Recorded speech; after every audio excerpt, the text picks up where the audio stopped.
Death is never permanent in the Marvel Universe, especially regarding the mutant group of heroes. With numerous mutants having died and been brought back, the popular mutant Gambit was one of the very few to never face his demise, except for the one time when his mission to the Otherworld not only led to his heroic death, similar to X-Men 97, but also opened up a new way of resurrection. Today, we explore the story of Gambit's death in the new X-Men 97 series, and discuss the one time we lost this beloved mutant in the pages of comics. Before we get into our explanation, we have a very small request. If you like our content, please support us by subscribing to our channel. This is a small click for you, but for us it means a lot. Thank you. Let's begin.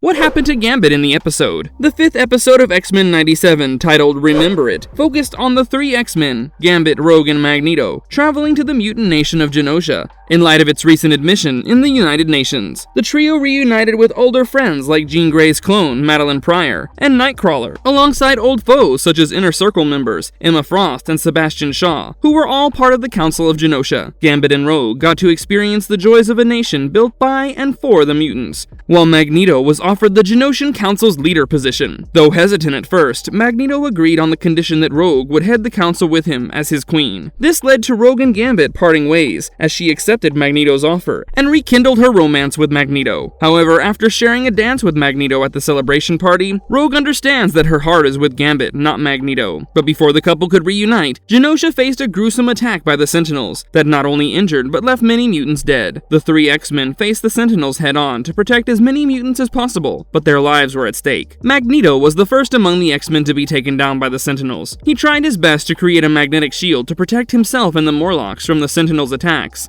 while also making sure that Rogue and Gambit stayed out of harm's way. But as soon as it became clear that Magneto was possibly annihilated, Rogue flew toward the Sentinel to destroy it. Still, Gambit prevented her from doing so, charging up a motorcycle to push her aside. Gambit then attacked the Sentinel, only to be impaled by one of its tentacles. But unbeknownst to the Sentinel, this allowed Gambit to charge up the giant Sentinel and blow it to pieces before it could cause any more destruction. The final shot of the episode is Rogue holding Gambit's body, unable to feel him, which means that he died heroically.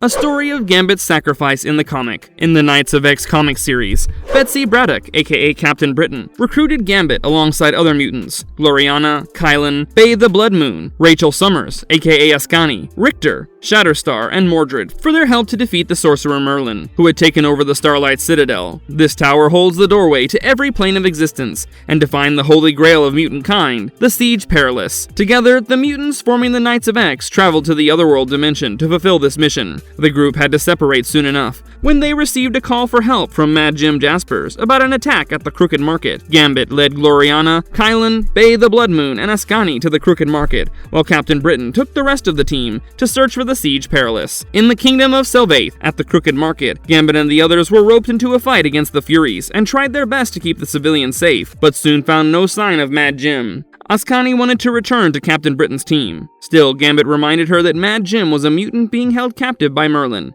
and they needed to prioritize rescuing him. Kylan then suddenly noticed some guards bringing the captive Mad Jim for execution due to his betrayal of their reality as per Merlin's orders, who was the Omniversal Magister. Meanwhile, the rest of the Knights of X were able to find Apocalypse's son, Death, at Sevolith. By reaching Apocalypse's grimoire, Death figured out that Apocalypse had tasked the powerful mutant Mr. M to protect the Siege Perilous at Mercator. Mr. M was allowed to open Mercator only after a great sacrifice. A few hours later, the team hid in the sewers, prioritizing mutant lives and helping their teammates at the Crooked Market. The team arrived through a portal and joined the battle against the Furies to rescue Mad Jim. The group was able to fight through the guards and the Furies to reach Mad Jim, but they were caught off guard by Merlin's arrival. Seeing Merlin, Gambit decided to attack him all by himself, having the right shot and the right card. Gambit charged up a Terra card of death he had stolen from Saturn earlier and attacked Merlin, leading to a massive explosion of purple clouds. Once the clouds settled, the Knights of X were horrified to find Gambit lying on the ground with the Terra card of death in his hand. The sacrifice that needed to be made for the Siege Perilous was seemingly made, and Gambit's life was taken. With no time left to mourn the loss of their fallen teammate, the Knights of X followed Mad Jim, who easily took care of the Furies with his powers, and opened up a portal to Mercator. The Knights were then separated, having to fight their greatest fears, but were soon rescued by Ascani. Once reunited, the Knights came face to face face with none other than Mr. M, who revealed that he had turned the siege perilous into the sands of Mercator, and every person who walked upon it was subjected to its confrontation. Mr. M then revealed that without all 10 of the knights being present, he cannot reforge the siege as a doorway. The dragon Shogo Lee, on his way to Mercator, flies away from Merlin. The knights figured that the tarot card of death was not actually about death, but about change, and with that in mind, the group decided to search for their 10th knight, Gambit, who probably reappeared at Mercator. The group decided to start their search at a suddenly appearing castle made of cards, with Ascani feeling Gambit inside, but his narrative had seemingly been twisted. As the group entered the castle, they noticed a giant statue of Gambit's wife, Rogue, with a pool of blood in front of it. Mordred, who was checking the pool, was ambushed by his father, King Arthur, who had come out and grabbed Mordred.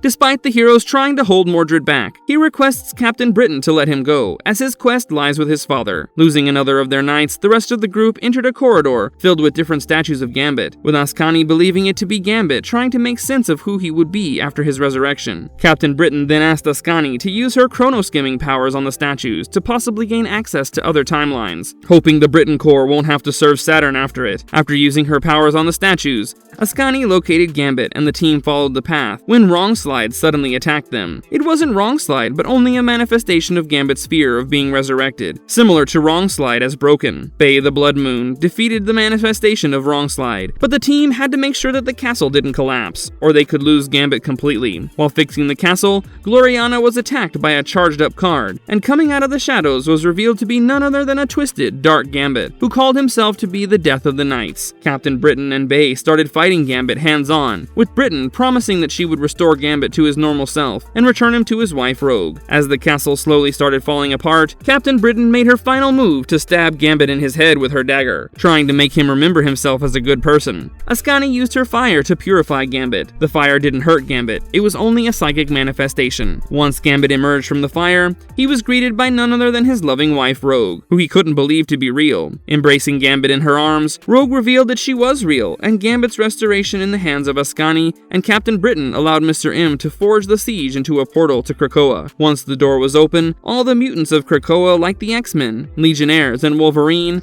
arrived at Mercator, with Merlin's forces standing no chance of winning against them. This also opened the doors for resurrection in the Otherworld, with nobody's death being permanent anymore, similar to Krakoa. This allowed Captain Britain to execute Merlin and finally patrol the multiverse alongside Ascani. Not again.